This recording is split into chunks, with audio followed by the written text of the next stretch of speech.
Okay. Get off my lawn. Okay, so welcome back to It Came from GenX. So we thought a fun topic as we have them, it's a random Gen X type topic, our perspectives on things, what bothers us, stuff that's interesting to us, whatever beyond the normal topics we cover on the show.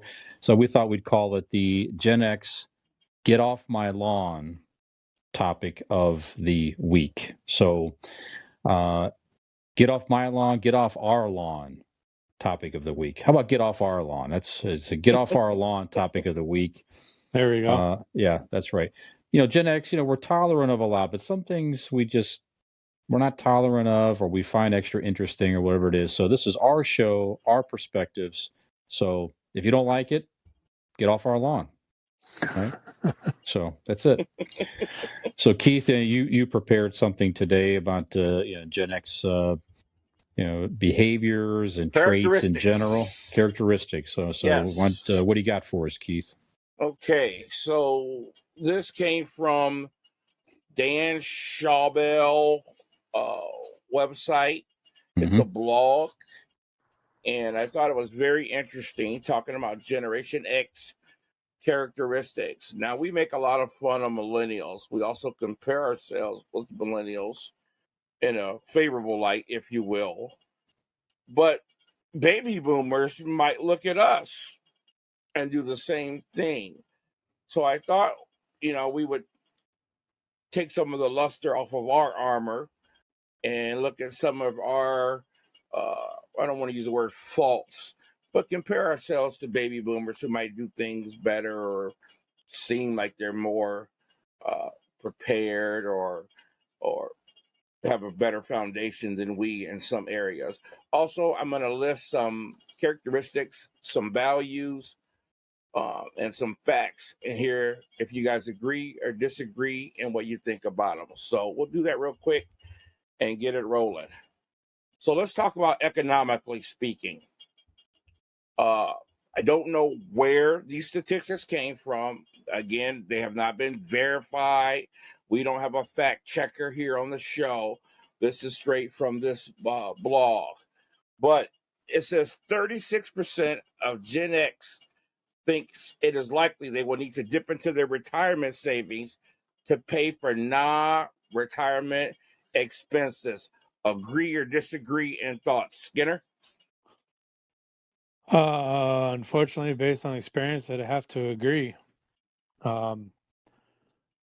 Choices that I made in my past, I had to dip into my savings and took out a loan to myself, but obviously paying it back and it'll all be back there when I do retire.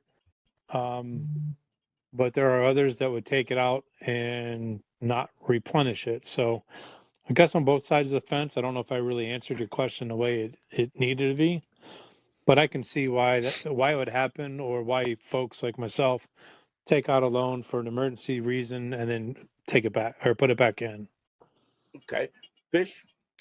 Yeah, I mean, I tend to agree with that. I mean, it's it's I don't know if it's unique to us, but certainly it's kind of us, and even trickling down to where it's just different. Our livelihoods have not been as stable as baby boomers prior to us. I don't think anyway. I mean the days of people. I have it in my company. I mean, I have people that I work with that are not much older than me or around my age that have worked for that company for 20, 30 plus years, and they have built up, I'm sure, a very nice retirement savings, and others have as well. It's just not as common. I mean, with companies shutting down, people getting laid off over time, and many different factors. I don't think our generation has had the same type of career foundation as our baby boomers. So when something big comes up,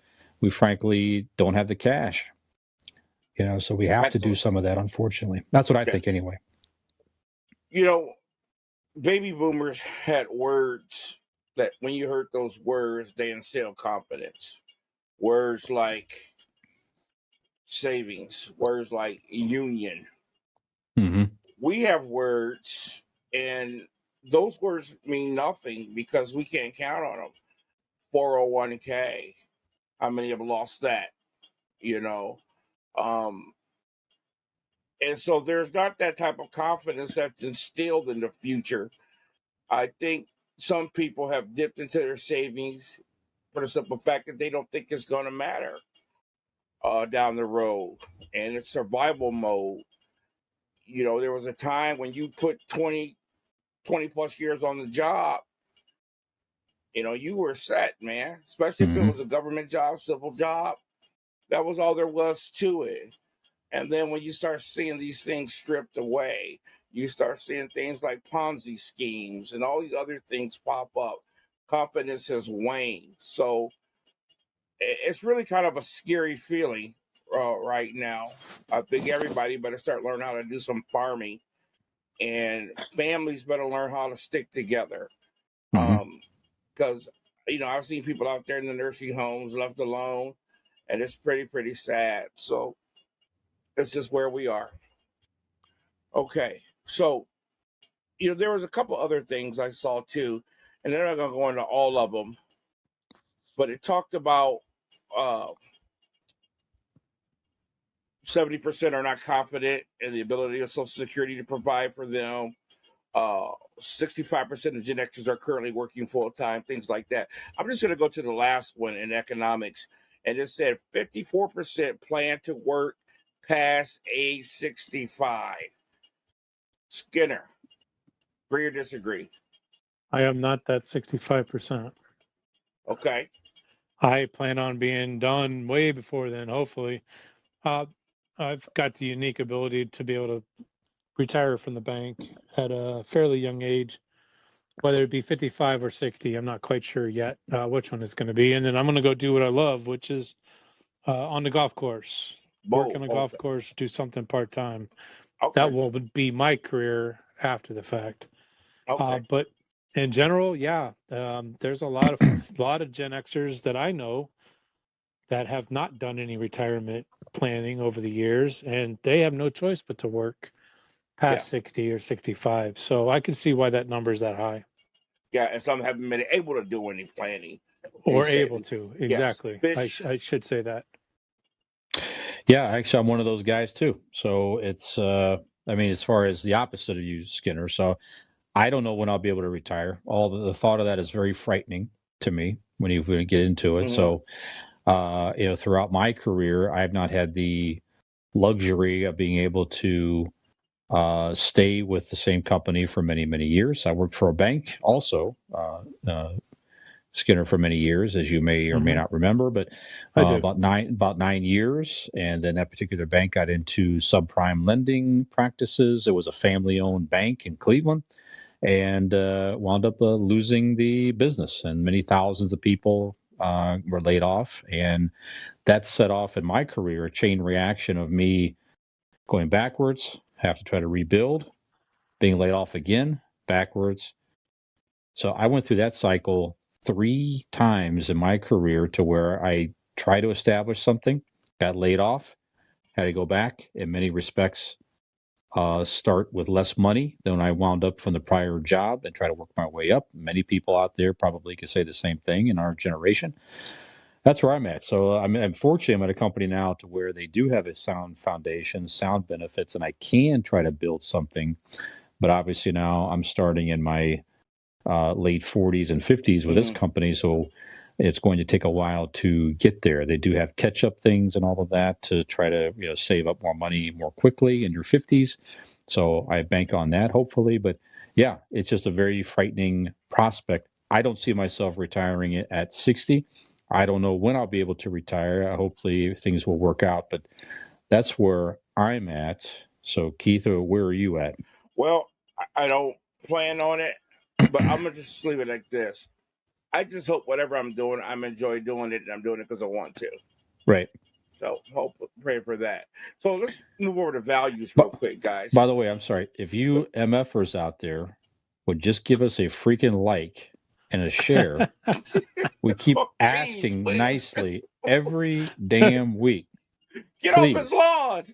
Please. You know, It'll help us out. Yeah, we could do this podcast and just ride off into the sunset. Gee, You know, speaking of values, that's right. okay. We'll ride off in the sunset. We're gonna bury a few bowling balls over at Skinner's property. That's what we do. There Okay, you go. but we need your help out there. Sorry, Keith. I just had to. I That's just had to. okay. I didn't. We don't. I don't have time. We don't have time for jibber jabber, as my Yes, T-shirt with Mr. T says right now. So, that's give right. us a like. We got to get something going around here. Sorry, Keith. Go ahead. That's okay, brother. Yeah. Generation X values. Talk about values. According to the blog, it says Gen Xers are defining characteristics of their generation. It says that 8% of us are hardworking, 5% of us are lazy. Apparently, these are supposed to be good statistics as compared to millennials and Gen Zs. 8% are hardworking and 5% are lazy. Agree or disagree? Skinner? Did We'll you let Fisher say cool 8 off for a and minute. 5? Yeah. Those are crazy Out of numbers. those are crazy numbers. I know there's a big disparaging number between baby boomers and Gen Xers versus millennials and zennials. You know, you can look at it in today's pandemic world that people, for many reasons and many different reasons, would rather sit at home, draw a paycheck from the government than to get out and try to find work to support their family. Again, there's many reasons as to why. Some are that they make a $12 an hour job and they're making more with that extra income that was coming in through unemployment. Now that that's gone, I'd like to see what those numbers are going to be like. But I know there's even on my own children that they seem entitled at times versus wanting to work for it, Okay. and that's a big thing for me. Okay. Well, I'm gonna pivot to this next question and throw at you then, Fish. 74% of Gen Xers agree with this statement. Hard work is the key to getting ahead. Agree or disagree, and why?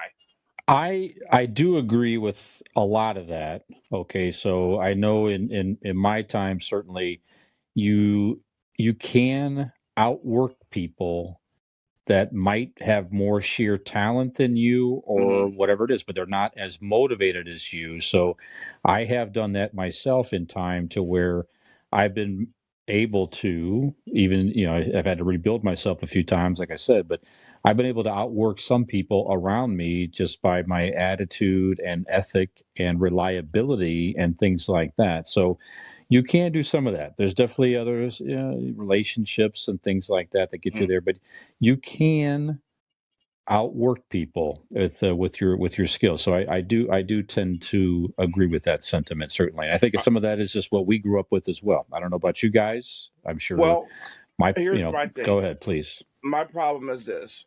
I believe in hard work for sure, but when this specifically says hard work is the key to getting ahead, I've always disagreed. I think hard work could work against you in terms of getting ahead. And here's my thinking. You're you're the foreman on a dock and you got a guy comes in, not the smartest, not necessarily stupid or anything, but nothing outstanding, no outstanding leadership skills. Everybody likes the person.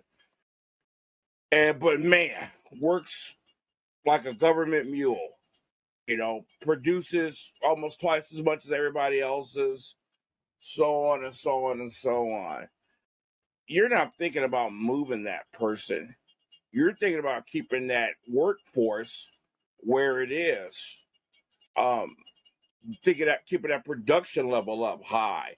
Promoting somebody just because they're a hard worker sometimes can backfire and hurt you if you're a boss. I've always thought the key to success was working smart, not hard. Um, Certainly in this day and age, it's about who you know and not what you know. I'm not saying that's necessarily right, but surely having a leg up and then knowing somebody that can help you get a leg up is huge. But working smart's always been the key. Every job I've ever had, the first thing I looked at when I got there is how can I take the job of the person that hired me? How Sure. can I get in on that track? I don't want to get looked at as a good hard worker bee. I want to get looked at as a potential queen bee. You know what I'm saying? And there's a difference between leadership skills and hard working. Now, sometimes the two are not mutually exclusive.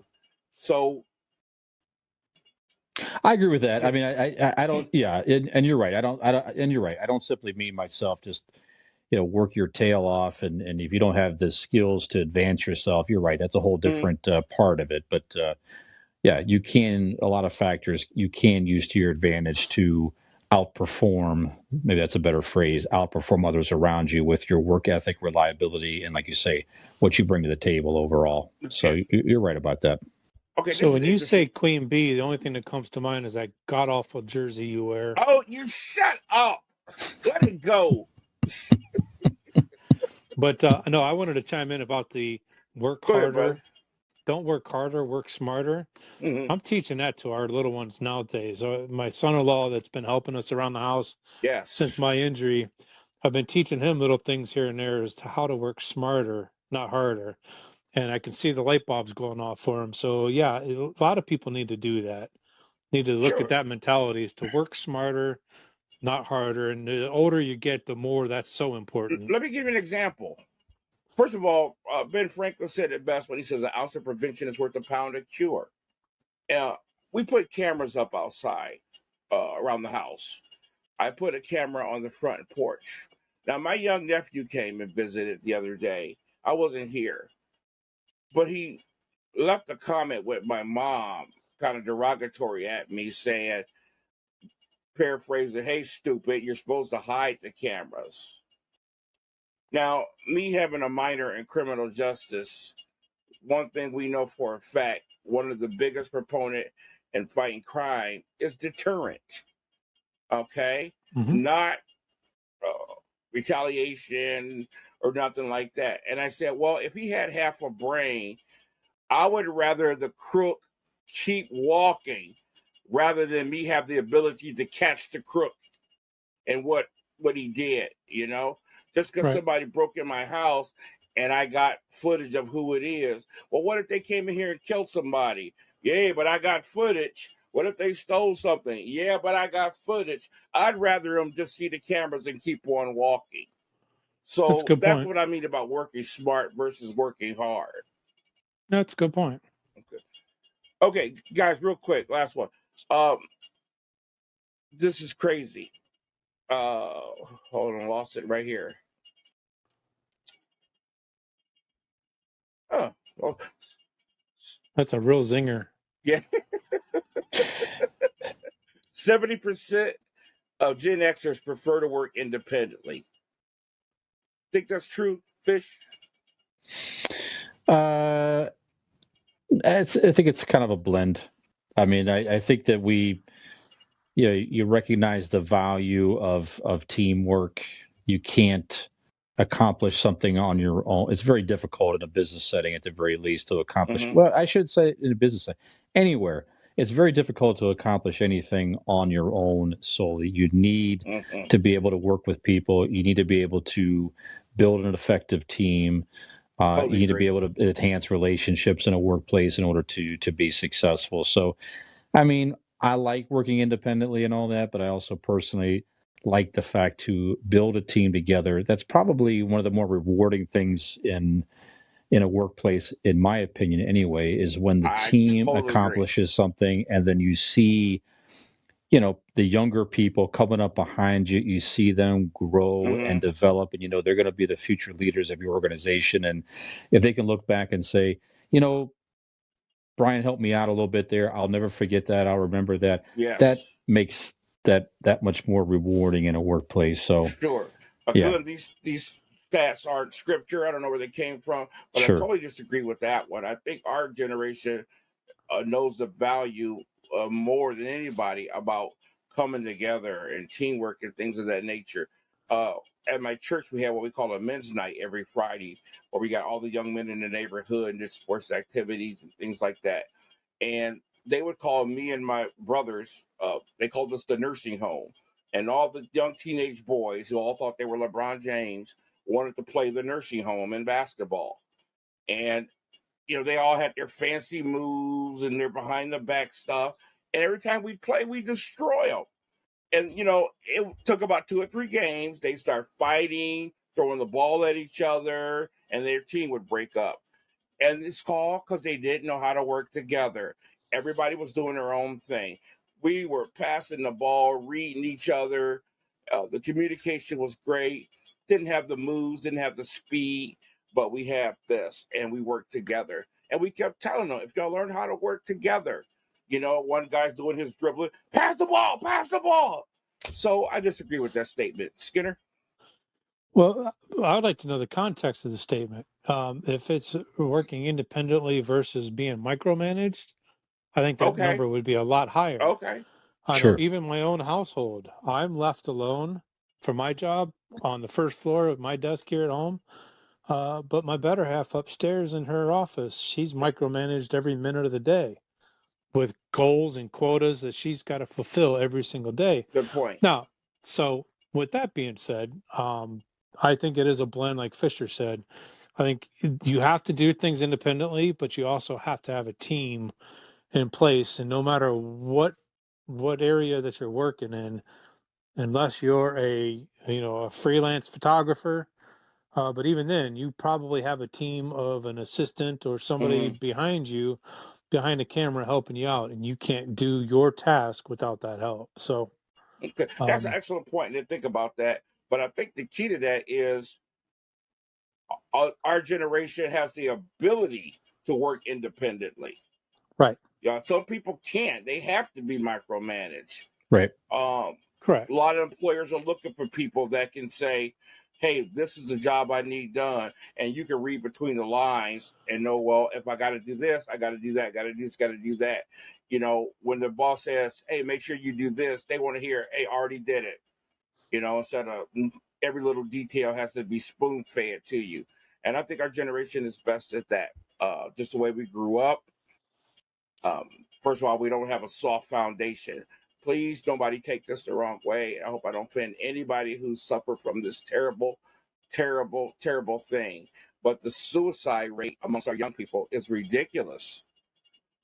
But they have such a soft foundation. They get picked on at school or something, and they lose it. Man, I took some horrible abuse. I remember in the 3rd grade as a kid, by something that was very personal to me. And I think we have a tougher fortitude and we can deal with things of that nature. So those are just some stats I saw on this blog and I thought would be interesting for us to talk about and see what your guys' thoughts were. Thank you very much. That's good. Yeah, very good topic. Thank you. All right. Well, this has been our GenX Get Off Our Lawn topic off my lawn. of the week. So thank you for listening in. So if you have any comments, what are some of your traits that you think Gen X shares? What are some of our strengths and opportunities as a generation? If you have some thoughts, go send us an email at it came from genx330@gmail.com or post to our Facebook page. It came from GenX, or respond to us on other social media. We'd love to hear from you. Get off my lawn.